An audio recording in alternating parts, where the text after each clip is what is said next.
Mwiriwe mwese abankurikira, ndabashima yuko mwagiye mukanda subscribe kugira ngo mubashe kumenya ibiganiro dutanga kuri YouTube channel yacu yitwa Menya Byinshi Bitandukanye. Uyu munsi rero tugiye kumenya ku gihingwa cyitwa avoka.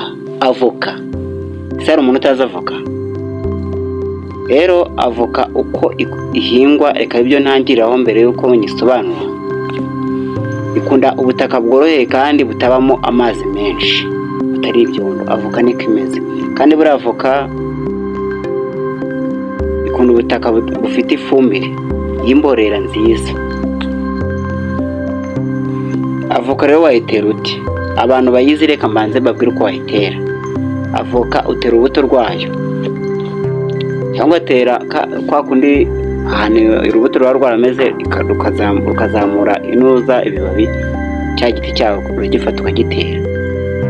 Ariko ingemwe ni nziza cyane kurusha imbuto kuko itanga umusaruro vuba kandi mwiza. Iyo rubonye rwazamutse ukarutera bitanga umusaruro vuba turujya guhumeka. Cya giti rero gitera muri santimetero 50 z'ubujya hasi, muri santimetero 50 niko ugitera. Hagati y'igiti n'ikindi ugomba gushyiramo nibura nka metero 8 kugira ngo n'ikigandara kizabe ntibizatera ikibazo. Avoka ugomba kuyuhira mu gihe cy'izuba, ugashyiraho ifumbire buri mwaka, ntabwo ari buri gihe rwose. Uriya avoka iyo uyiteye ishobora gukura mu myaka 2 cyangwa 3 iyo uyiteye.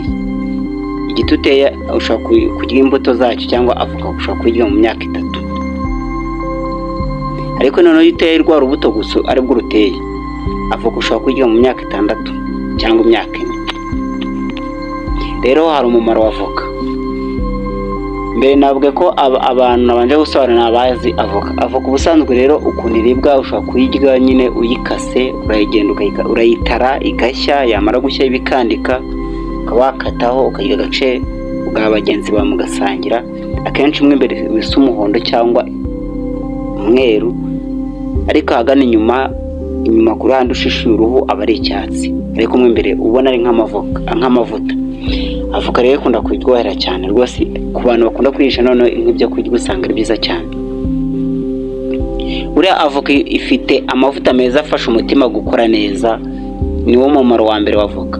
Kurya avoka bituma umutima ukora neza.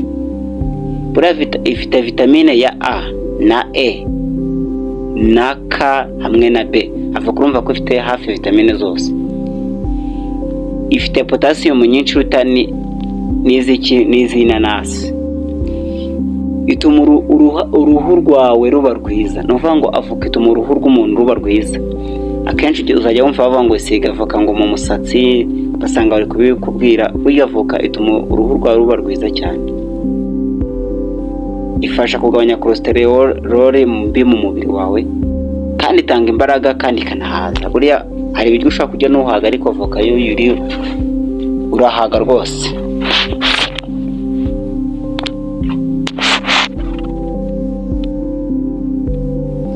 Avoka ntabwo ari umuti wihariye, ariko hari ibintu ishobora gufasha.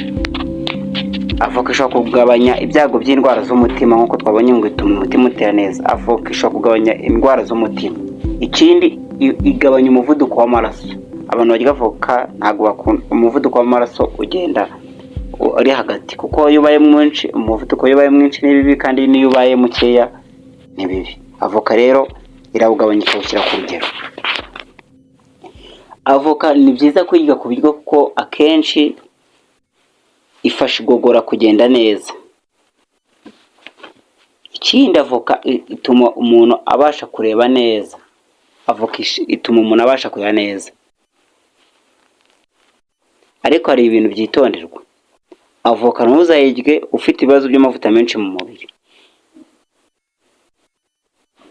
Niba urwaye indwara zikomeye mu mubiri wawe, banza wabaze muganga ko yifitemo nyine amavuta. Ntiwabasha kurya rwose. Urabona ukuntu umuntu aba ari igisore afite ibinure byinshi mu mubiri byaramurenze. Avoka ntabwo ari nziza ku bantu bafite ibinure byinshi mu mubiri.